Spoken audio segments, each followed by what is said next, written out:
So let us begin with today's Allen's keynote, or rather Nash study streak. Allen's keynotes because I am reading multiple remedies a day from different books. You can say it's brain fag, but homeopathic brain fag, which is positive.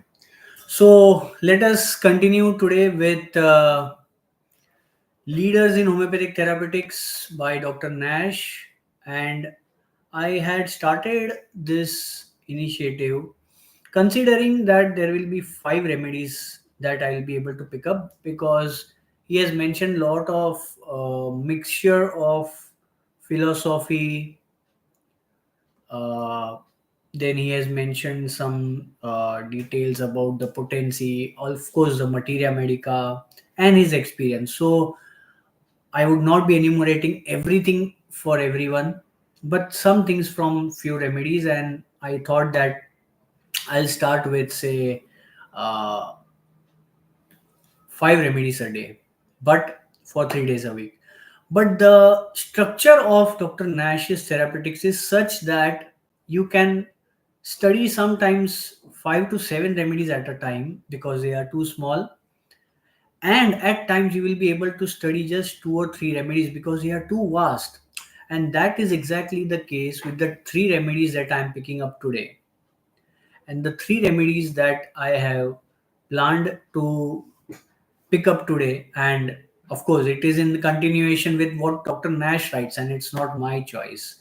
In Allen's keynote study stick, which I continued earlier, there was a, you know possibility that we can take up any remedy anytime based upon the relationship of the past remedies. But today, or rather in Nash's therapeutics, I am picking up all the remedies which are written by Dr. Nash in continuation, like a lecture which he is delivering in front of you. And that's the best part, because you need to correlate few remedies and study and find similarities, differences, etc., etc. So what is it that we learn today? And today we learn something that is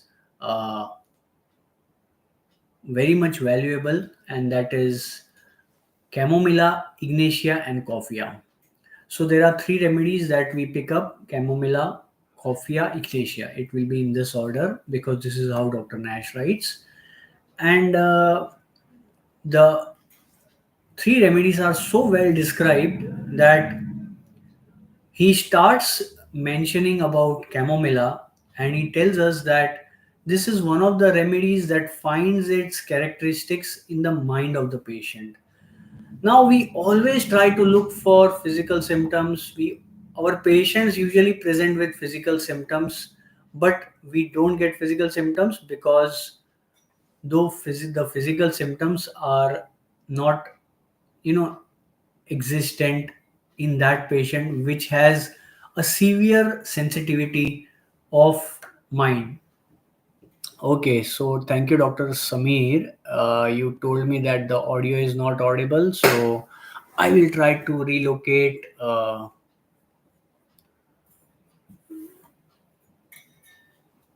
the. Okay, fine, fine, fine. Someone is telling that the audio is not audible, so I will try to relocate.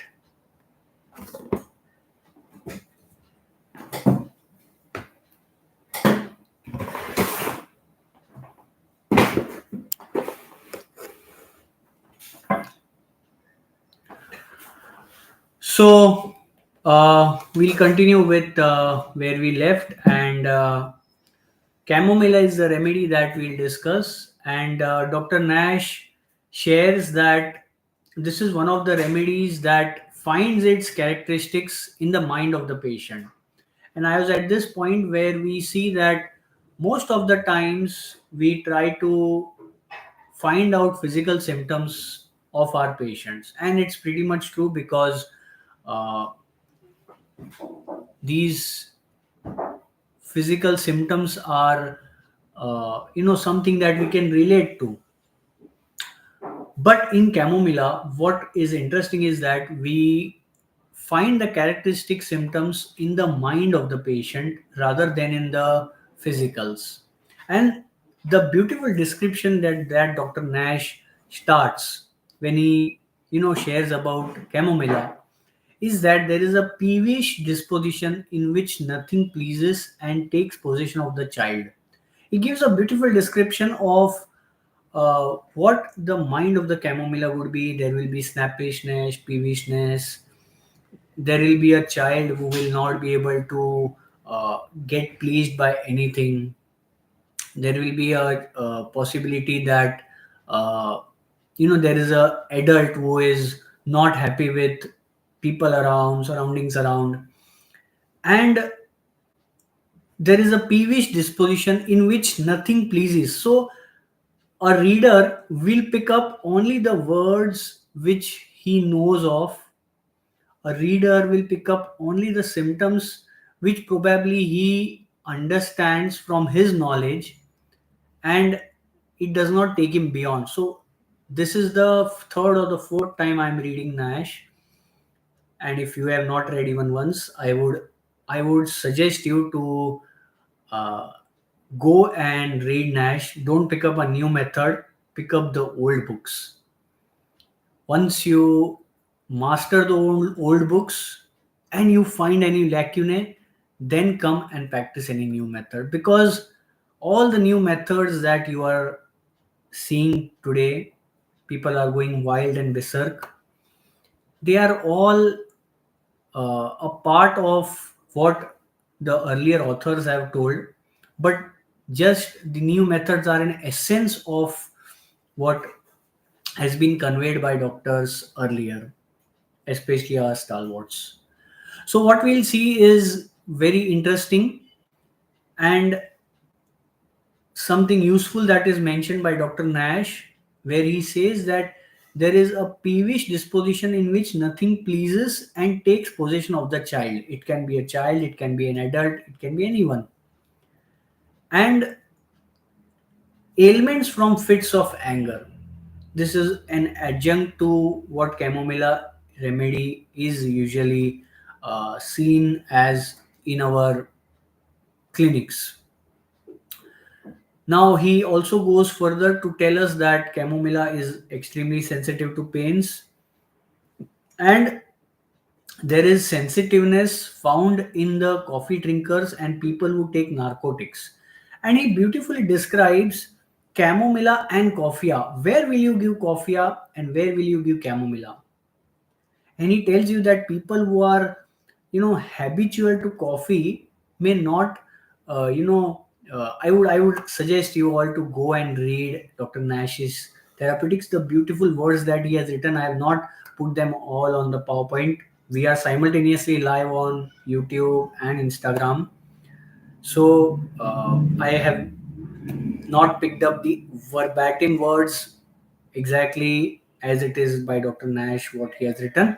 But I would want the viewers to go in the, uh, you know, Materia Medica, Leaders in Homeopathic Therapeutics by Dr. Nash, and read this. So he gives this sensitiveness of chamomilla, he gives the sensitiveness of where you will find it. It will be found in people who are coffee drinkers, narcotics, and there will be a sort of a numbness with the pains. And about the numbness, when he goes, this is like a flow of thoughts that you have.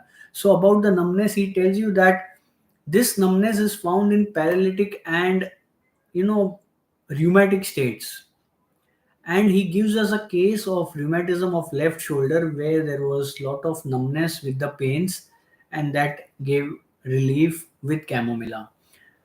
Anyone thinking of rheumatic remedies for shoulder pains or for joint pains should give a double thought or second thought to chamomilla if the mind is characteristically showing the symptoms which Dr. Nash has described. So it's not about the sphere of action or the location of the disease, but rather it is more about the changed disposition of the person from the time the disease has occurred, which should give you the right indications to prescribe the similimum. If you understand this, you will not need any method, you will not need any repertory also. If you know the change disposition, you're going to hit the bullseye if you have read the Materia Medica. Next you have is he gives a beautiful description of chamomilla is aggravated by heat and pulsatilla is better by cold. And he gives that I have mentioned in the past, and this is the I think 45th or 47th or 50th remedy maybe from Nash, or maybe within 50. And Dr. Nash tells us that I have mentioned a trio of restlessness earlier, which is aconite, arsenic, and rust ox. And these three remedies were mentioned in the linear fashion, one after the other. But he also tells that chamomilla is restless. Now you will be surprised to know that I have mentioned trio of restlessness, three remedies. Now how does the fourth remedy come? So he gives a very, very, very good explanation. And this is how a homeopath should differentiate the restlessness of different remedies. He gives us a description of a violent rheumatic pain which drive the patient out of bed and compel him to walk about. Now patient will come and tell you that I was not sleeping because I was, very much panicking at night. And yes, this was also troubling me. But the problem was this, and you are focusing on the restlessness and you are giving arsenic. So he compares aconite, arsenic, rust ox, and chamomilla on one hand. One remedy versus the three remedies, and he gives an explanation how chamomilla has this violent rheumatic pains which drive him out of bed and compel him to walk about. How is the chamomilla sleeplessness? He gave a beautiful description of restlessness. How is the chamomilla sleeplessness? Pain and nervous insensibility. This remedy procures sleep by overcoming the troubles which make the patient sleepless. So all the troubles that were causing him disturbance to not allow him to sleep, they are the ones that are relieved and the patient gets sleep.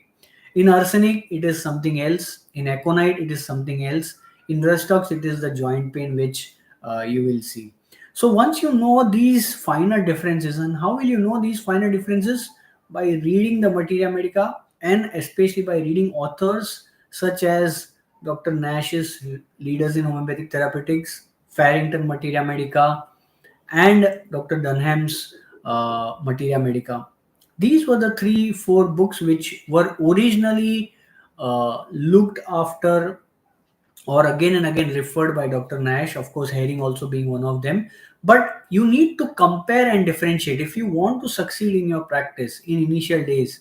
And no hard methods, no tough rubrics to interpret every day. It's just pure, simple homeopathic practice based upon Materia Medica and uh, what you see in the patient. That's all. It's very implied and direct interpretation. You don't have to make stories that patient is carried desire for and light desire for and all. This is the madness that we see. So next we see is this remedy. Next remedy, second remedy which we'll take up today is coffea cruda. And Dr. Nash tells us that coffea cruda, like chamomilla, acts strongly on the nervous system. Indeed, in nervous troubles, the patient where he's not been addicted to coffee habit, coffea should be given. If the patient is a coffee drinker, chamomilla is the remedy. Now, this is something which is an eye opener for everyone. If a person is not addicted and not a habitual coffee drinker and has exact sensitivity of his pains or complaints, then coffee is the remedy. But on the other hand, the same patient is very hypersensitive, he is very sensitive to pains, he has magnified his pain. And when you ask him, do you take coffee? Perhaps in Europe, people take a lot of coffee. Chamomilla is the remedy. In India, people have started taking a lot of coffee nowadays. You can ask that and confirm. That's where the simillimum lies, not anywhere else. Next, he quotes something about Dr. Testy, who says that there are lot of people in France who take coffee and that's why they need. this remedy, which is chamomilla. And going further, he quotes Herring's characteristics cards, which say that there is a kind of a senses which are very much acute, especially in coffee. Of course, we are going with the remedy coffee. So he tells us that the senses are very much acute. He reads the fine print easier, smells, tastes, touch, everything is acute. And there is increased perception of slight passive movement. So there is a rubric, if you see, quick to act, that it is coffee is one of the remedies which is like that. And there is unusual activity of the mind and the body, full of ideas, quick to act, and no sleep on this account. Lively fancies, full of plans for the future. So coffee is mentioned by Dr. Herring as an alternation in cases of pains where there is intolerable pains, something which is beyond control. And Dr. Herring mentions alternation of aconite and coffea for such type of pains. It is interesting to see that nowadays, when any homeopath is doing alternation, we criticize. Nowadays, people give two or three remedies, we criticize. But some of these homeopaths, which probably were very much new to practicing homeopathy, they gave remedies in alternation, and this is what sometimes a homeopath should do, because the nature of symptoms keeps on changing, especially in fevers or in high sensitivity patients. In mental shocks, Dr. Nash gives coffea as one of the top remedies, and he differentiates coffea with chamomilla and aconite. Now he gives next a description of a type of a headache for coffea, and he differentiates with ignatia, a kind of a hysterical headache. And he gives us a case of prosopalgia, which was better by holding the cold water in the mouth, where chamomilla did not help, but coffea was helping. Next, he gives us a case of dysmenorrhea. Now, we always tend to think of female remedies for all cases of dysmenorrhea, but we tend to forget that changed disposition can lead us to any remedy. Once you are open to this, way of thinking, any remedy will come up in your practice, in your clinic, in a patient to prescribe upon. For example, Dr. Nash gives for dysmenorrhea and painful colic, coffee is one of the top remedies. And how is it differentiating from chamomilla? If there is a large black clot and coffee is given, considering the nervousness, sensitivity of the pain, and the patient is not better, go for chamomilla. So he gives you a relationship between coffee and chamomilla. If coffee has not helped and this is the situation in dysmenorrhea, go for chamomilla. I doubt any homeopath has mentioned in the recent books about the relationship of remedies and when to give which remedy, after what remedy comes what next. So this is the speciality of Nash therapeutics. And going further, Dr. Nash discusses coffea and sleeplessness. If coffea in crude potency, or rather what we take everywhere, consume everywhere in all the coffee shops, it gives us a feeling of sleeplessness, then might as well we can give this remedy potentized to cure such sleeplessness in different patients. That is the similibus curanter, which he says is proved every day in our lives. So all those who are challenging homeopathy have an answer, and you have have a statement to give to them. Last remedy for the day, ignatia. So, three remedies are very related: chamomilla, coffea, and ignatia. Now, for ignatia, Dr. Nash has given around 6 pages, and one of the biggest remedies, considering the way is narrated of about all the different aspects. And ignatia is one of the most ignored remedies in today's age, from what I believe, because we don't know how to prescribe. The reason is that there is mentioned by Dr. Nash that there is peculiar mental symptoms, and we also know it. We read about it in our colleges, we read about it in for memorizing all the symptoms, but we don't know how we will get it in the patient. It's very interesting. And Dr. Nash says that peculiar mental symptoms of ignatia is, very much like aconite, chamomilla, nux vomica. It exalts the impressionability of all the senses, but unlike sadness, disposition to silent grieving is prominently seen. So it can be anything. It can be about the disease, it can be about the condition in the home, it can be about something not going well in her life, personal, financial, work related, etc. etc. It can be anything. Disposition to silent grieving. Once you understand these words, you will be able to prescribe ignatia in most of the cases. Say 8 out of 10 cases which you see are of of very sensitive patients. And the patient also, while talking, he will or she will sigh or sob in front of you. They will give a kind of a deep sighing expression most of the times. The patient sighs so much that she is sad and weak. And there is characteristic changeable mood. We all see that. But this changeability is not there in the mind only, it is also there in the physical levels. And because of this sensitiveness and changeability, the patient is easily frightened, someone who is startled easily. And he gives a beautiful narration of how we tend to ignore ignatia in all the cases of frights where we are giving aconite, opium, stramonium, but ignatia can be one of the remedies.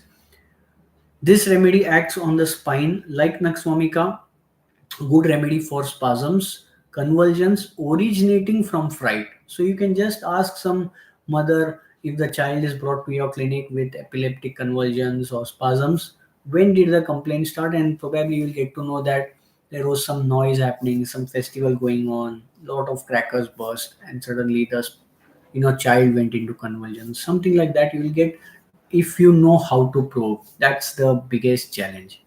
He gives a case of puerperal convulsions where the lady was giving her symptoms and then she went into a sigh, a deep breathing.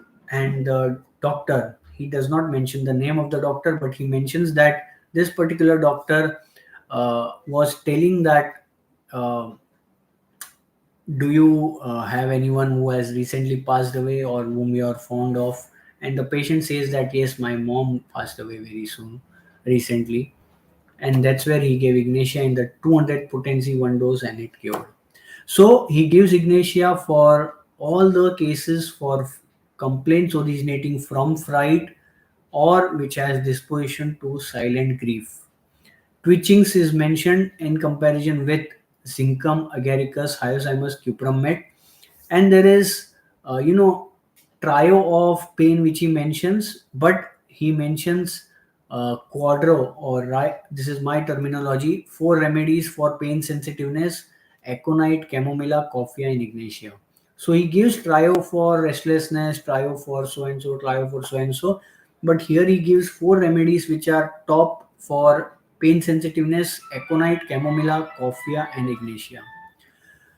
Next, he comes to Ignatia's changeable headache, which is spotty pains and changeable in nature and ameliorated by urination like gelsemium.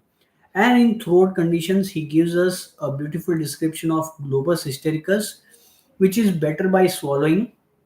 Interesting to know that many patients will tell us that I feel aggravated by swallowing, but if one patient out of 10 will tell you that I feel better when I swallow something, that's where ignatia for throat complaints can be thought.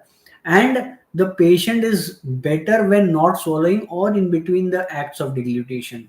So there will be different types of patients who, you know kind of swallow like this while talking. That will be staphysagria. If you know the exact rubric from the repertory, Kent repertory, there is single remedy rubric where it says that patient is very much excited or angered and he does not want to share, but he swallows his pride and accepts the defeat.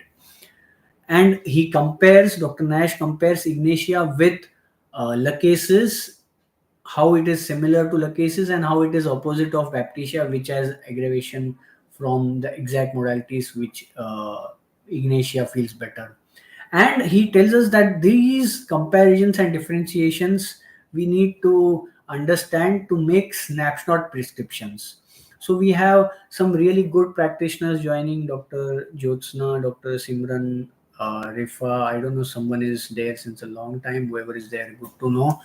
So we all are practicing homeopathy in our clinic, or we are seeing patients, but we do not know how to practice, how to give a prescription sooner, or we are divided in opinion when we have to give a remedy. This is because we don't know the differentiating points of a remedy. And when we don't know these differentiating points, we are bound to get stuck up. The reason is that we are not sticking to one materia medica, or we don't know the materia medica which we are sticking to very thoroughly. If you want to master your 2025, make a study of 4 to 5 remedies per day. I've already put up the Unstoppable Homeopath post. You can go through it, get inspired, and inspire people around.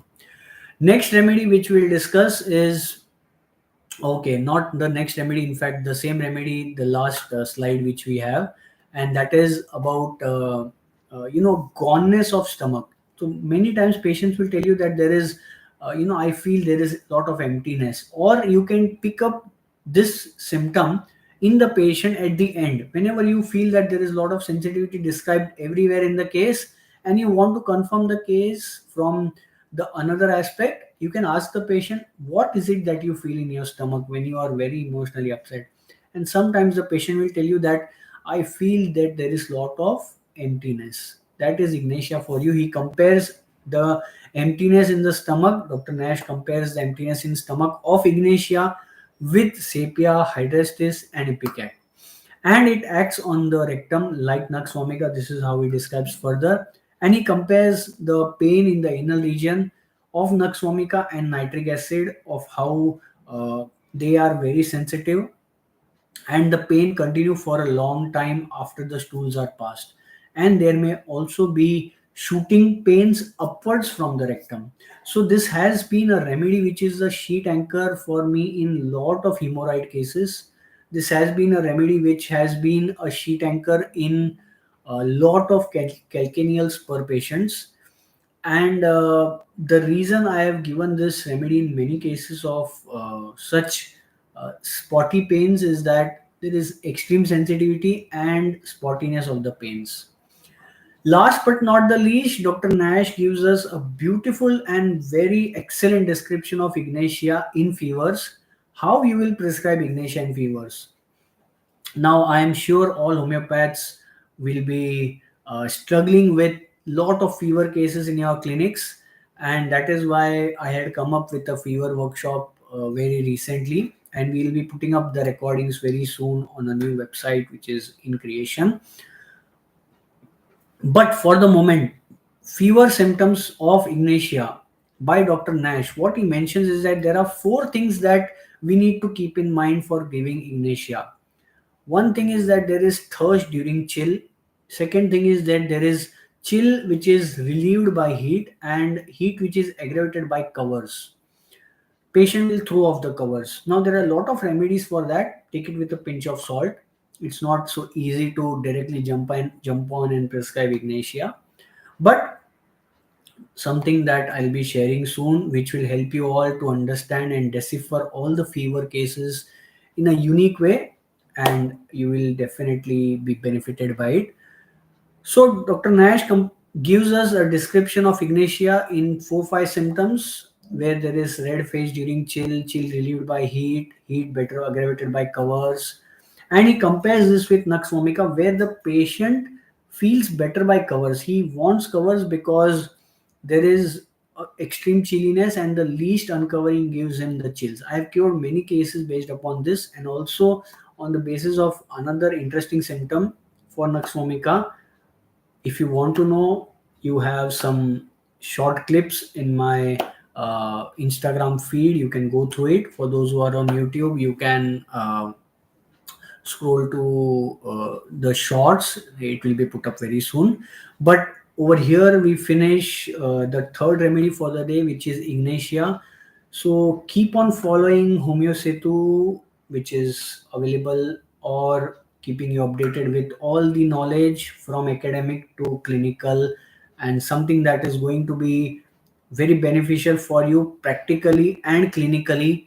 Follow us on WhatsApp channel. You can ping in and find the channel name: Instagram, Facebook, YouTube, Twitter, everywhere.